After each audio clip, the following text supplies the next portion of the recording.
pimpinan kita. Sebab itulah setiap diri seorang pemimpin perlu yakin dan percaya terhadap orang yang dipimpinnya.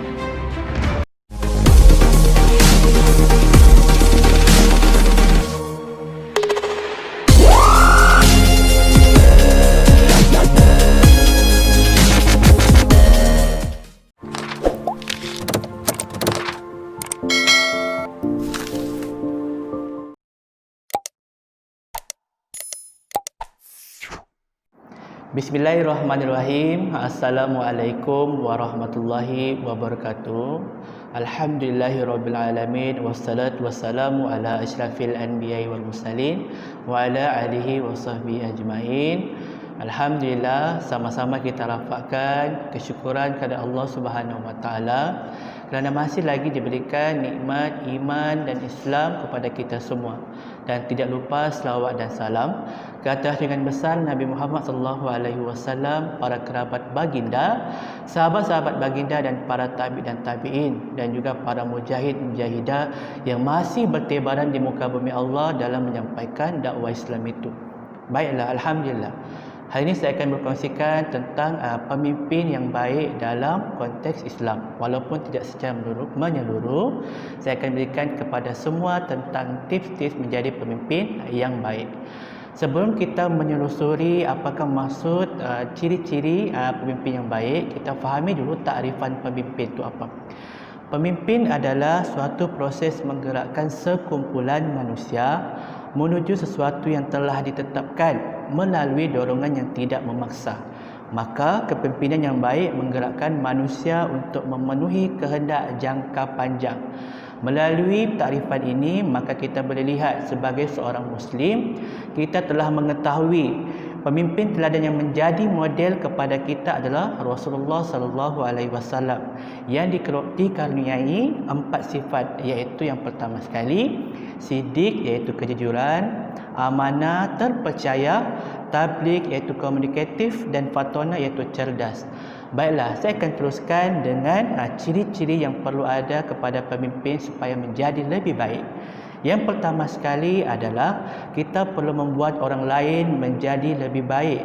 Bagaimana menjadi lebih baik? Apabila kekurangan terhadap orang yang dipimpin, maka selaku pemimpin yang baik perlulah membimbing mereka ke arah yang lebih baik lagi.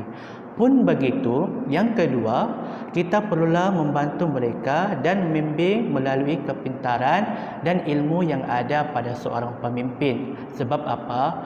Apabila orang yang dipimpin itu kurang ilmu, maka tugas kepada seorang kepimpinan adalah memberikan ilmu melalui teladan dan bimbingan yang baik. Maka yang ketiga, kita perlu memiliki kestabilan emosi. Kita kena faham sebagai seorang pemimpin, ada banyak cabaran yang telah kita hadapi ataupun banyak cabaran apabila kita berada dalam sesuatu organisasi yang kita pimpin. Sebab itu, seorang pemimpin perlulah menstabilkan emosi terhadap pelbagai jenis ragam manusia. Dalam ragam manusia ini dia berbeza-beza. Ada orang yang sangat lemah, ada orang yang sangat cepat, dan ada orang yang sangat teliti. Jadi kepelbagaian ragam manusia ini kadang-kadang mempengaruhi cara gerak kerja kita sebagai seorang pemimpin untuk kita menilai lah. Okey, baik. Seterusnya, ciri pemimpin yang baik yang keempat adalah seorang pemimpin perlu memikirkan logik dan matang sesuatu perkara. Kenapa? Sebab seorang pemimpin adalah tunggak utama dalam suatu keputusan untuk membuat suatu perbandingan masalah. Kenapa perbandingan masalah? Sebab seorang pemimpin dia perlu berfikir untuk bagaimana mengatasi masalah-masalah sekiranya berlaku percanggahan daripada orang yang dipimpin dalam sesebuah organisasi lah terutamanya.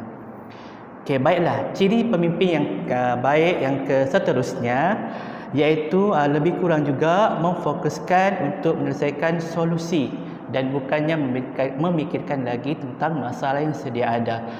Seperti yang saya telah berikan tadi di poin yang keempat, pemimpin juga perlu menyelesaikan masalah yang timbul. Sebab apa? Apabila kita lebih mengutamakan, lebih memikirkan tentang masalah tidak akan selesai jikalau kita tidak membandingkan antara masalah-masalah yang berlaku dan pemimpin tidak membuat solusi terhadap masalah yang telah timbul. Okey, baiklah. Ciri yang seterusnya kita perlu ketahui adalah mereka tidak berhenti belajar. Sebagai seorang pemimpin yang baik, kita pun perlu untuk belajar juga, sebab semua manusia ini semakin dia belajar, semakin dia mengetahui kekurangan dirinya. Jadi pemimpin juga perlu belajar, bukan setakat kita punya karyawan di bawah ataupun kita punya pekerja dalam suatu organisasi. Okey, beralih ke ciri pemimpin yang baik seterusnya. Mereka perlu lebih banyak mendengar daripada berbicara. Kerana apa? Pemimpin adalah tempat untuk pekerja ataupun suatu organisasi yang dipimpin untuk meluahkan masalah-masalah jika ada ataupun kekurangan. Kerana apa? Pemimpinlah yang banyak membantu dia punya bawahan lah. Ya, jadi sebab itulah mereka ni lebih banyak mendengar daripada berbicara. Sekalipun begitu, pemimpin apabila berbicara perlulah menggunakan suatu pandangan yang sangat bernas agar kedua-dua belah pihak dalam satu organisasi tidak berbalah, ya.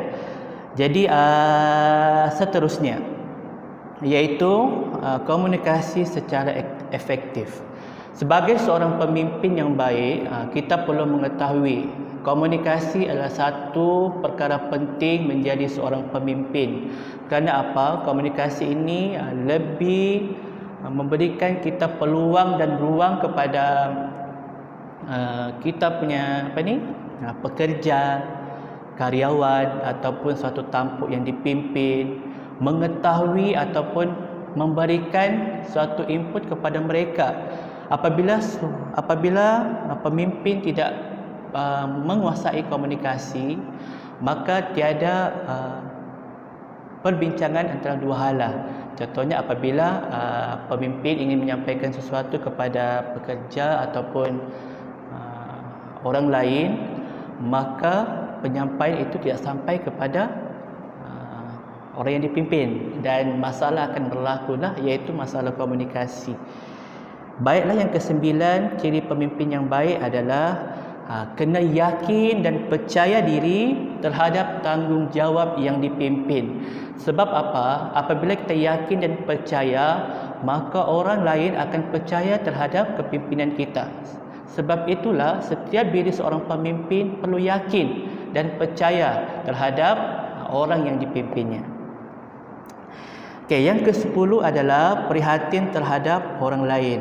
Okey, prihatin terhadap orang lain, kita mengambil konteks iaitu menjaga hubungan manusia. Kita sesama manusia sentiasa perlu menjaga hubungan. Kerana apa? Apabila kita menjaga hubungan sesama manusia, maka dalam suasana kerja akan menjadi ceria, gembira, selesa. Tapi apabila kita tidak menjaga hubungan, kita bekerja pun malas, kita kerja pun dalam suasana tidak ceria, dan itu membangkitkan suatu keadaan yang tidak selesa. Okey, yang seterusnya adalah yang ke-11. Yang paling penting, iaitu berani mengakui kesalahan dan perlu meminta maaf jika berbuat kesalahan. Sebagai seorang pemimpin, yang perlu ditahu adalah buang ego. Sebagai seorang pemimpin, perlulah membuang sifat ego yang ada dalam diri. Sebab apa? Apabila kita melakukan suatu kesalahan, pertama sekali kita kena minta maaf kepada orang yang kita telah buat salah terhadap orang lain. Kerana itu akan menimbulkan suatu budaya kerja yang baiklah. Apabila kita apabila kita berbudaya minta maaf ni, kita punya keterikatan perhubungan ni makin jadi baik. Sebaliknya, apabila kita tidak minta maaf, mungkin akan timbul ketegangan terhadap suatu pihak ke suatu pihak, kan? Okey, baiklah. Dan ke-12, tidak takut dalam membuat keputusan ataupun membuat keputusan yang besar ataupun risiko yang besar. Kerana apa? Apabila timbul suatu masalah ataupun cadangan yang diberikan kepada suatu kelompok ataupun suatu cadangan daripada orang lain, dan cadangan itu lebih baik ataupun cadangan itu buruk tapi perlu dilaksanakan, maka sebagai seorang pemimpin, ketua, dia perlu mengambil risiko yang besarlah untuk membuat keputusan. Kerana apa? Baik buruknya adalah ditanggung bersama, dan pemimpin kita tahu pemimpin ni akan akan mendapat suatu risiko lah. Apa risikonya tu? Mungkin ada yang tidak suka dengan keputusan kita, ataupun mungkin ada yang kurang berminat dengan kita punya keputusan. Tapi itulah pemimpin perlu ambil risiko-risiko terhadap perkara yang akan ataupun keputusan yang kita akan buat. Dan paling penting sekali, sifat yang perlu ada kepada pemimpin untuk menjadi lebih baik adalah sabar. Sebab apa? Sabar ini merupakan kunci keutamaan menjadi seorang pemimpin.